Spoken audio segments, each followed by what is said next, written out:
G9 Gujarati ન્યૂઝમાં આપનું સ્વાગત છે।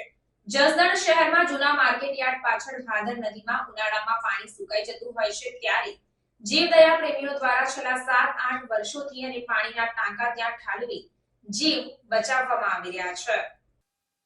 જસદણના જીવદયા પ્રેમી આલાભાઈ અને તેમની ટીમ દ્વારા છેલ્લા 7 વર્ષથી ઉનાળો આવે ત્યારે વેચાતું પાણી લઈ અને નદીમાં ઠાલવવામાં આવે છે। ત્યારે આ વખતે પણ 40 થી 50 જેટલા પાણીના ટેન્કર આલાભાઈ દ્વારા ઠાલવવામાં આવ્યા હતા, પરંતુ તેટલા પાણીથી પાર આવે તેમ ન હતું। તેથી પોતાની વાડીએથી મશીન લઈને ભાદર નદીના કાંઠે આવેલ કૂવામાં ઉતારી અને નદીમાં પાણી નાખવામાં આવે છે। હાલ 42 ડિગ્રી જેટલું તાપમાન હોય ત્યારે આ ધગધગતા તાપમાનમાં નદીમાં ઊભું રહેવું અને કામગીરી કરવી તે ખૂબ અઘરી હોય તેમ છતાં આવા ધગધગતા તાપમાન વચ્ચે પાણી વગર માછલા મરી ન જાય તે માટે 15 દિવસે પાણી નદીમાં ઠાલવવામાં આવતું હોય છે। તો ખરેખર આવા જીવદયા પ્રેમીને આપણે નહીં પરંતુ નજરે જોનારા લોકો ધન્યવાદ આપે છે।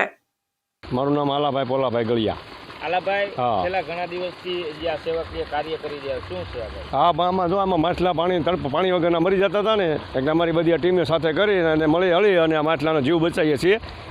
કઈ જગ્યાએ? અહીંયા આપણે ભાદર નદી ભાદર છે, આ જસદણની નદી ભાદર છે અને આ પાણી મશીન મારી વાડીએ લઈ આવીને પેલા 35 ટાંકા નાખ્યા, 40-35 ટાંકા, પણ એનાથી મરકું ન આવ્યું।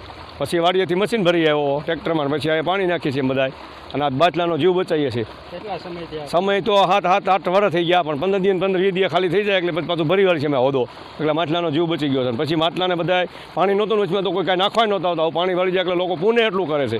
સવારના પોરમાં લોટ નાખવા આવે, કોઈ બીજું નાખવા આવે, ત્રીજું નાખવા, વચમાં કોઈ હવા માટલા તરફડતા હતા ગારામાં। પછી મને આમ નીકળ્યો, મને આમ થયું કે આવા મારે આ કામ કરવું છે, એટલે મેં ચાલુ કરી દીધું। દર 7-8 વર્ષથી કરું છું, પણ આ હમણાં ઉનાળામાં 1.5 મહિના પહેલાં ખાલી થઈ ગયું હતું હા પાણી, પછી અત્યારે હવે ખાલી થવા જ નથી દેતા, ફરી જ દેવી છીએ, ખાલી થાય એટલે ભરાઈ જાય।